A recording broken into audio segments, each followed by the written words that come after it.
土豆哥啊，再过一段时间，我和小黎叔就要带我爸去国外了。这一走啊，不知道什么时候才能回来。但是为了那些一直支持咱们大排档的老顾客，咱们这个店不能关。在我爸手受伤的时候，你给我爸掌过勺，顾客反响可好了，所以把店交给你，我放心。土豆哥，土豆哥，那我就把店交给你了。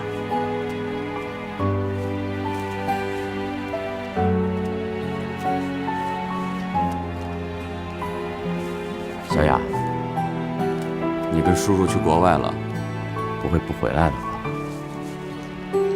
我们怎么可能会不回来呢？只是时间长短的问题。我们不在的这段时间，你一定要好好干，千万不能把咱们临界大排档的招牌给砸了。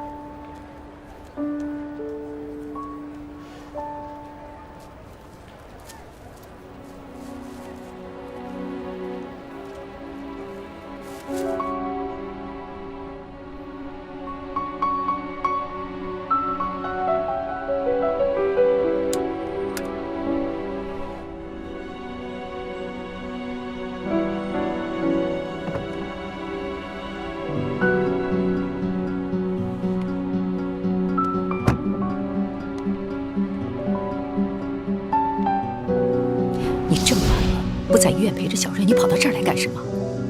孩子没了，大家心里面都不好过。但是现在咱们最大的麻烦不是这个，那是什么？就在刚才，看到网上已经贴出了欧氏集团的财务调查报告。是郑一民，你让他这么干的？当然不是，在小瑞没有转变态度之前，我怎么可能做那么激进的举动？一定是他自己先沉不住气了。如果董事长提前召开股东大会，但是小瑞又拒不接受董事长的位子，到时候您觉得那些股东会怎么办？欧长林引咎辞职，然后，在没有合适的继任者出现之前，欧阳就会顺理成章地接过董事长的位子，到时候咱们所做的一切就白费了。那我现在就去医院找小瑞，让他回心转意。小瑞现在的状态还有立场，您去了一点作用都没有，只会激化矛盾。那你说我们该怎么办？现在只有一个人能让小瑞回心转意，他的亲生父亲郑一鸣。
哥，你今天来的够早啊。能不早吗？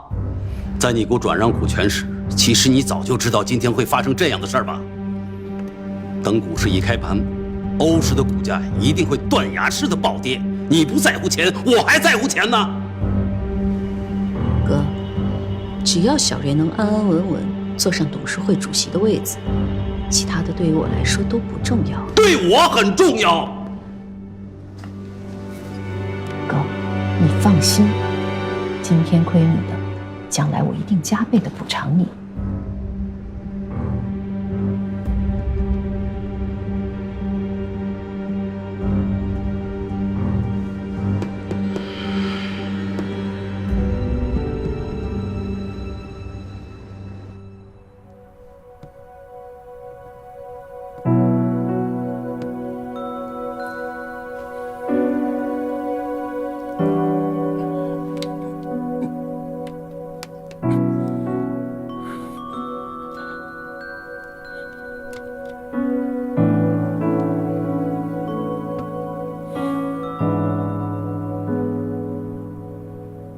到底怎么回事？我妈不是说您出车祸去世了吗？这到底怎么回事？这些年您去哪儿了？您为什么现在才出现？您为什么一直不来找我呀？你们全都瞒着我，为什么？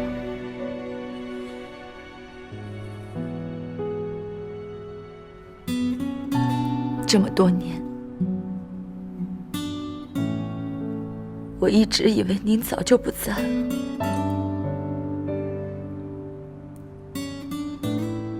我不敢去问我妈，当时究竟发生了什么事情，是什么时候，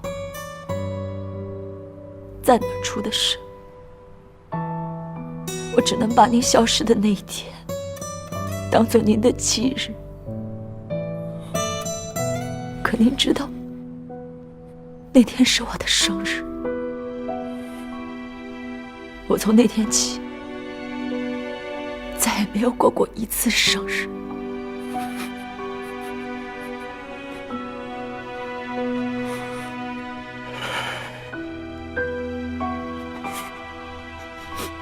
小瑞，对不起，是爸爸对不起你，是爸爸不好，让你受委屈了。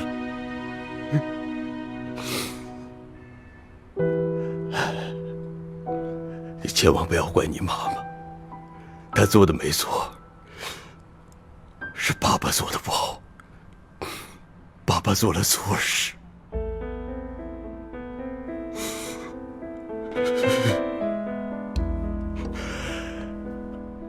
20年了，爸爸没有一天不想你。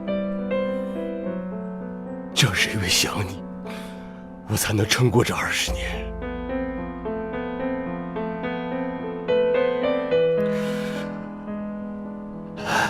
可是现在，你已经完全不一样了。你是欧长林的女儿，你管理这么大个公司，你现在是有身份、有地位的人。而我呢，只是一个刑满释放、一无所长的劳改犯。我当然没脸见你，更不想因为自己的突然出现，打乱你现在的生活。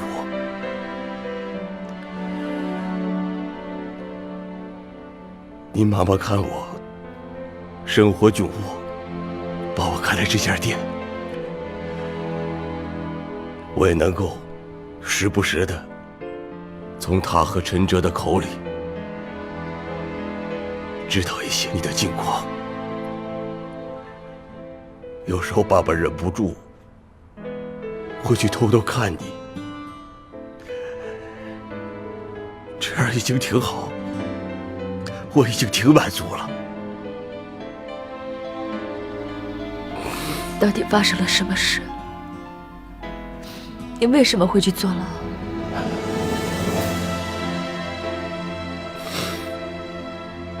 因为偷税漏税的事儿，我被当年一个好朋友告发了。这个好朋友就是你后来的养父欧长林。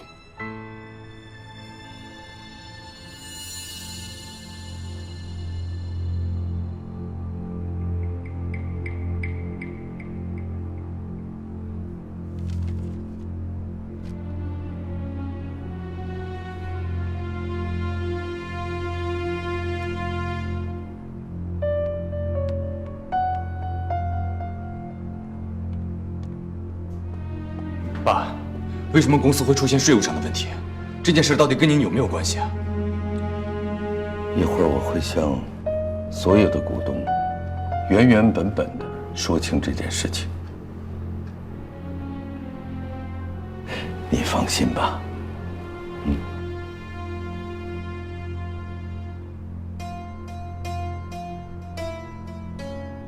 哎，你们有没有看到网上发布出来的消息？当然看了，这么大的事儿，就看看一会儿欧长林来了，他怎么向他们交代了。偷税漏税，这绝不是小事儿。这样负面消息，股票肯定会暴跌。我看着欧长林还有什么资格坐在这位置上？就算欧长林下来了，欧派和齐派他们还是占了大半个股权。到头来，替换的不是欧瑞就是欧阳，说来说去还是他们自己的。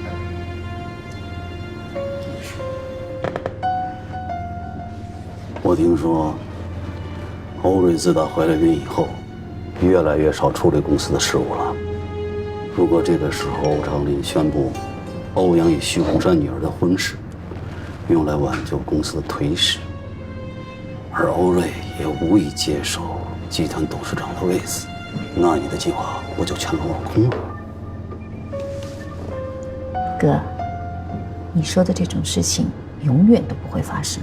我了解我的女儿，我也了解我的儿子。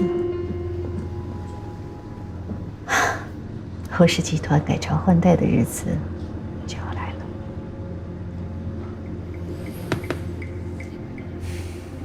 但愿吧。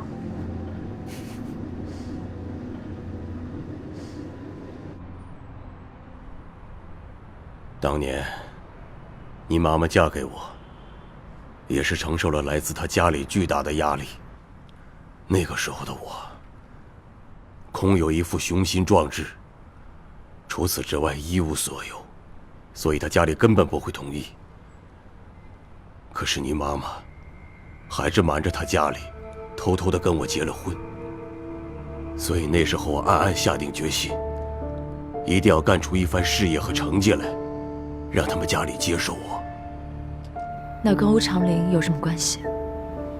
当年，因为我跟欧长林是同乡，所以我们一起开了公司。开始的那几年，因为大家新奇，公司发展还算不错，挣了钱，也积累了不少的客户资源。记得你出生的那一年，我和欧长林因为公司管理和发展方向的问题发生了分歧。我带着一部分资金和资源，另外开了一家公司自己做。2年以后，我的公司越来越好。我把全部的精力都投入在了事业上，因为我要向齐家证明当时他们的想法是错的。也正是因为这样，我渐渐地冷落了你妈妈。后来，在一个项目的招标会上，我跟欧长林成了直接的竞争对手。其实那时候欧长林的公司已经出现了经营问题，按理说我是赢定了，因为他失去了这次机会，公司很可能会破产。可是就在这个关键的时候，我被欧长林举报偷税漏税，公司的账目也被人偷了。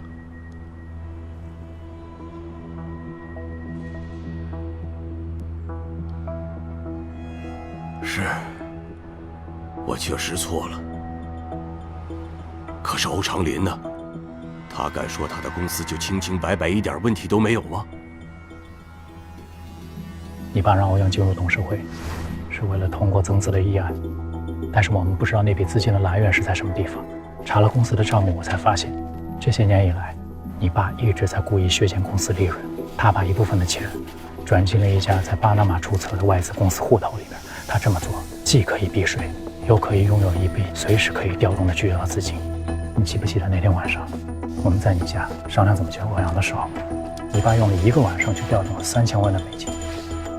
我怀疑那笔钱的来源就是在这儿。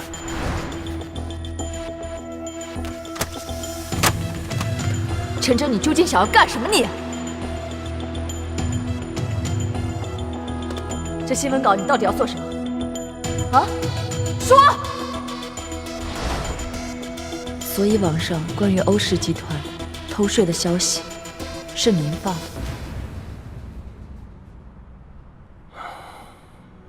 陈哲查公司的账，也是为了帮你。没错，他是帮了我，但也是帮了他自己。当年欧长林举报我公司偷税漏税，我现在只是用同样的方法让他偿还亏欠我的东西。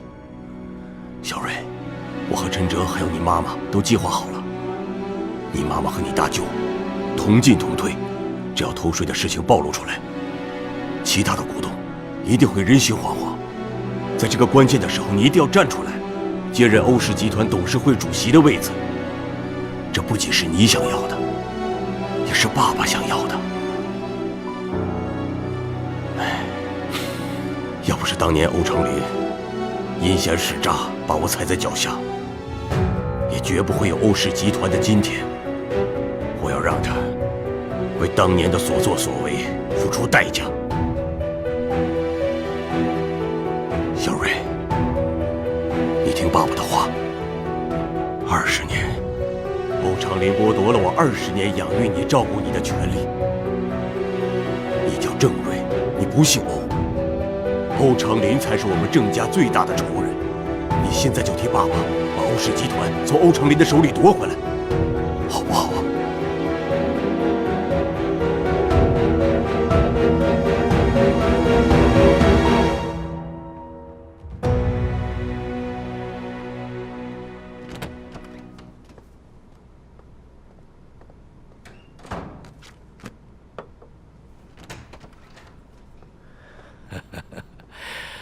对不起，让大家久等了。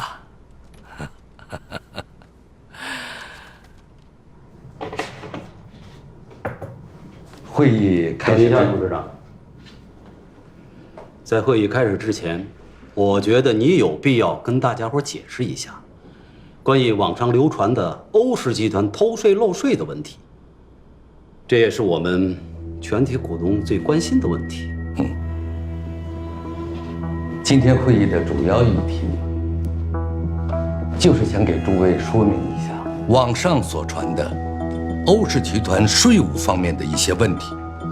原本我是想放在后面去讲，不过既然你问到了，我可以现在就开诚布公地告诉大家，网上所传的并非谣言，而是事实。真偷税了。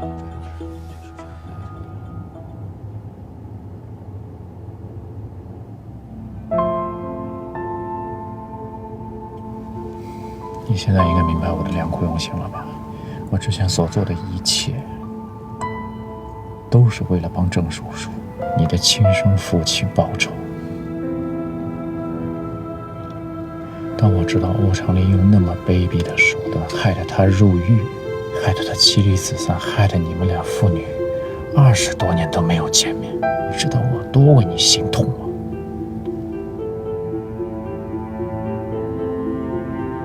欧长林是罪有应得，他现在的下场是他自己活该。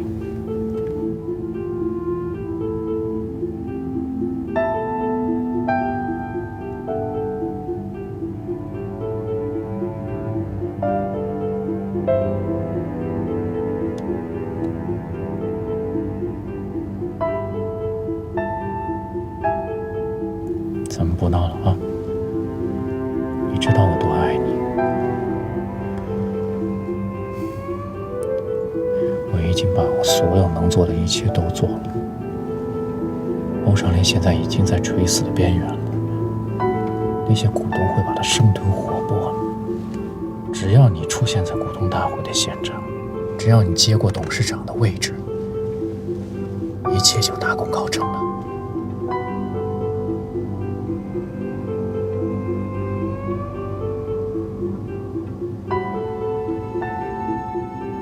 会议已经开始了，麻烦你开快一点。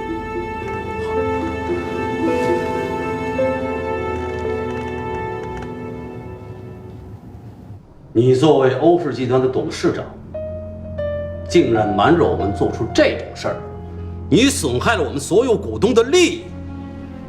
我承认，我瞒着你们做了这些事情，但是我绝对没有损害各位股东的利益，没有。这我就不明白了，你把本来属于股东红利的钱占为己有，怎么叫做没有损害股东的利益呢？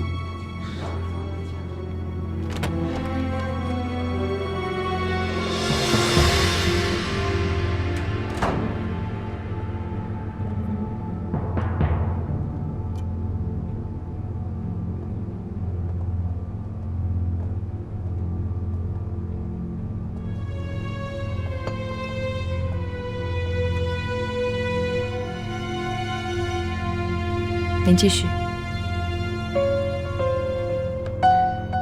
我就刚才所说的事情，我来解释一下。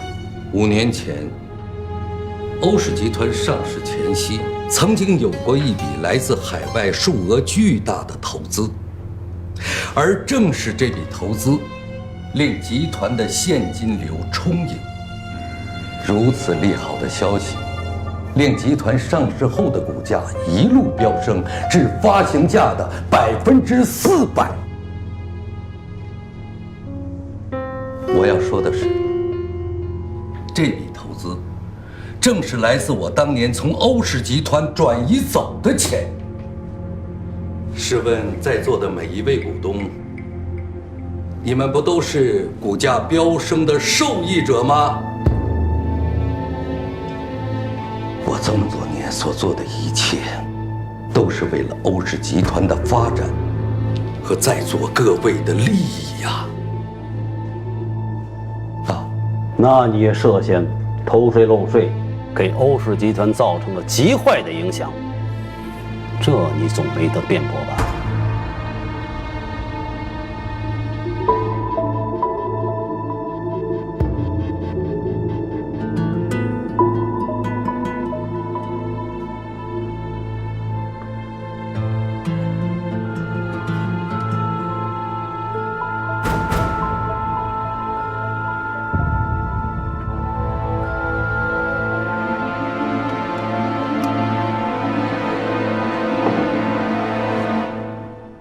我从前年开始，我持续小量的抛售我手中的股份，并在去年中旬主动向银监会和税务机关交代了我之前一系列的违规行为。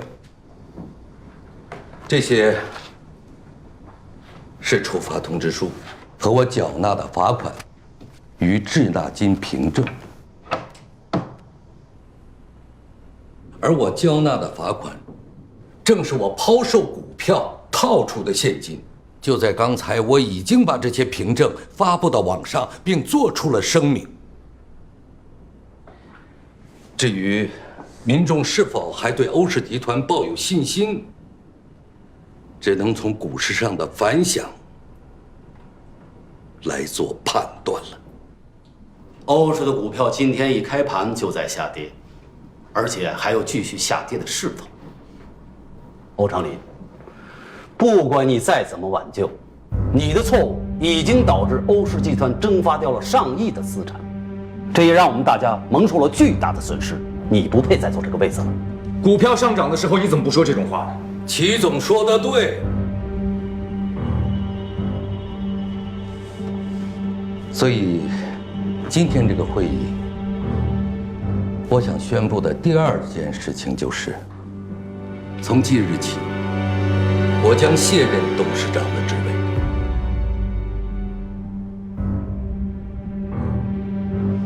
这份辞呈是我在股东大会前刚刚签署的，但辞职这件事，我其实早有打算，因为我的身体原因，我查出淋巴癌，如今已是晚期了。我的身体状况已经不允许我再管理公司了。对不起，一直没有告诉你们。我怕因为自己身体状况导致集团受到影响，所以我希望在我卸任前重新选出欧氏集团的新的领导人。在此，我提议，董事长的位子就由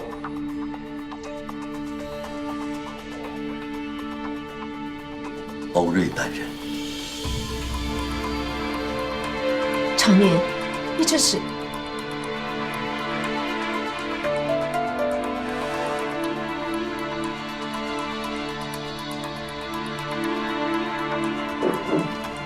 我同意。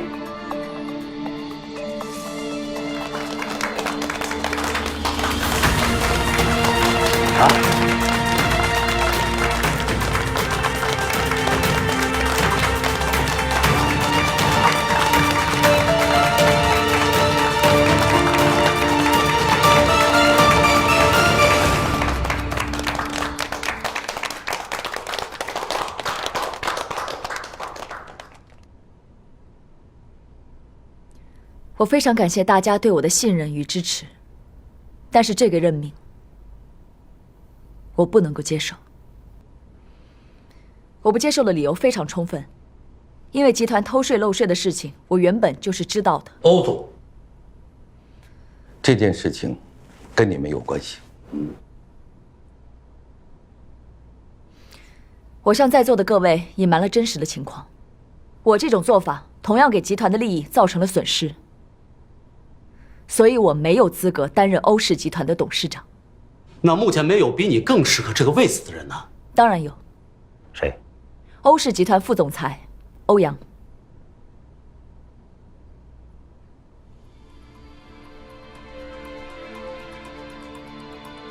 欧阳是比我更适合的人选。之前在新品发布会上，欧阳的能力，我相信各位已经是有目共睹的。不久之后，欧阳将与徐氏集团千金徐思雨小姐喜结连理，我相信欧阳绝对有能力带领集团走下去。当然，我也会继续担任执行总裁，辅佐他。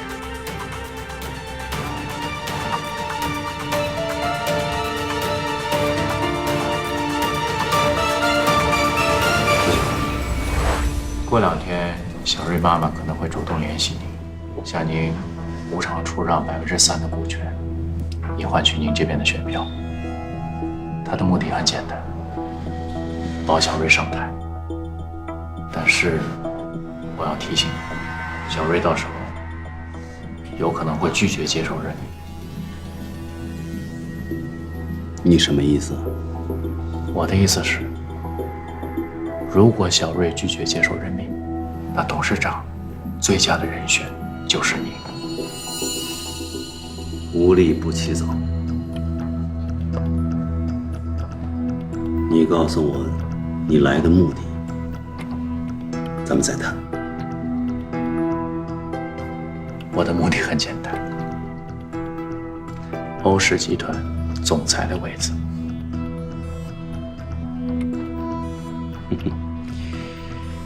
年轻人很直接呀。求求您想，当年如果不是您出资帮了欧长林一把，怎么会有欧氏集团的今天呢？欧家人掌权的时间太久了，是时候该改朝换代。如果您帮我坐上了总裁的位子，我就是您的人。到时候您又是欧氏集团的董事长，那整个欧氏集团不就都得听你们齐家的了吗？年轻人有野心，这点不错。不过我要告诉你，你说了半天，你把欧阳放在哪儿了？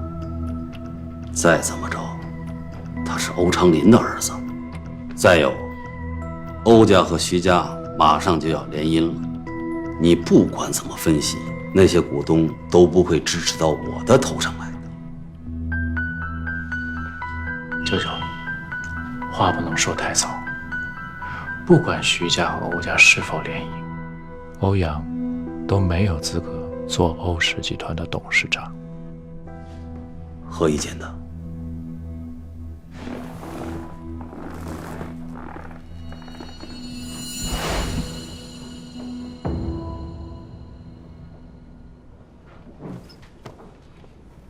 你说欧阳能带领集团继续走下去？我看不尽然吧。欧阳，我问你，之前你和那秘书林美雅都到了谈婚论嫁的地步了，为何突然分手了？啊？你能告诉我吗？诸位想知道为什么吗？因为林美雅就是欧长林的私生女，林美雅和欧阳就是同父异母的兄妹。这个林美雅还有一个双胞胎姐姐，叫杜若楠。更甚的是，这个杜若楠竟然在泰国还坐过牢，是个坑蒙拐骗、无恶不作的小太妹。诸位，这可是丑闻呐！这要是传出去，这对我们集团会造成什么影响吗？还用我说吗？哥，这些你是怎么知道的？哎呀，我怎么知道的不重要，重要的是在座的各位，你们可要擦亮眼睛啊！他们欧家上梁不正下梁歪，家务事你都断不清，何况管理好一个公司呢？所以，我们有必要重新选择一个有能力而且能够带领集团向上发展的人。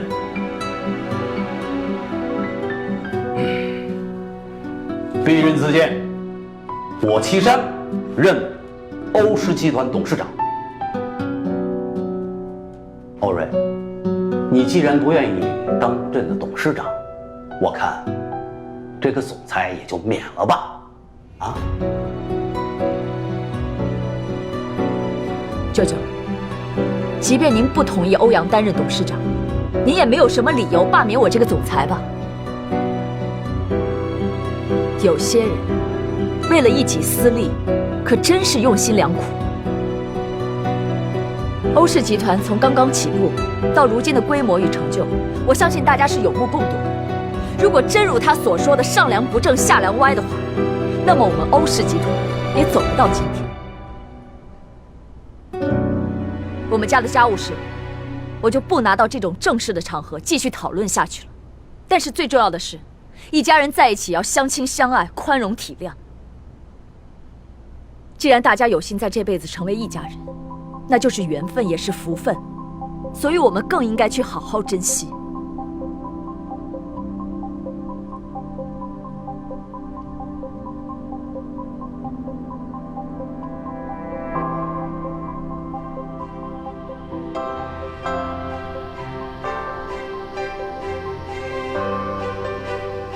在座的各位也一样，大家有幸聚在欧氏这个大家庭里，我们更应该各司其职，共同进退，摒弃私利。只有这样，我们这艘大船才能够航行得更稳、更远，大家才能够达成共赢。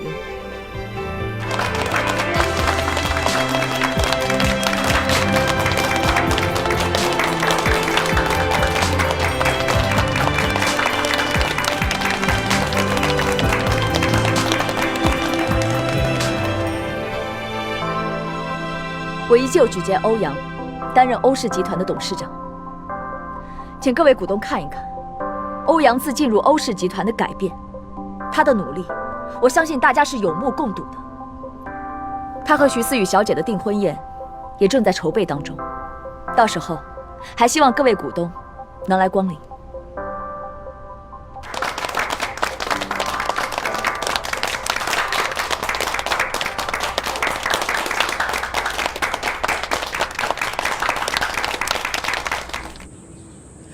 你就别担心啦，你们家的这些旧家具，我哥已经找好地儿给你妥善安置了。到时候我哥就派人把他们全都搬过去，你放心，等林叔醒过来，保证一样东西都不少，一丝灰尘都不留。薇薇，那我们今天就不要麻烦小丽叔了，我这些行李都是小件儿，咱们俩自己搬过去就行了，就别等他了。那可不行，我哥特意交代了，一定要亲自送你过去。别着急，他一会儿就到了啊，咱们再等一会儿。哦，我刚才还没跟你说完呢，就他们俩就把我一个人扔电影院跑了。等我再发现的时候，人都没影儿了。我就想了，就算我追出去了，也找不着他们了呀。索性我就把电影给看完了，还挺好看的。你说我要不看完，多浪费我那3张电影票钱呀，是吧？是。薇薇，你以后可千万不要再去做这样的傻事儿了。我心里咽不下这口气呀！什么早晨醒来发现你和阳光都在，不要脸！对不起啊，你看我这张臭嘴，你就当没听见啊。没关系的，那条朋友圈我也看见了。你看见了？徐思雨没屏蔽你啊？那他就是特意发给你看的呗。哎呀，我真是替你气不过。好了，你也别生气了。我现在是欧阳的妹妹，她感情里面的任何事情和我都不再有任何关系了，所以我也没有权利和资格去追问什么。你就别再为了我去做这样的事情。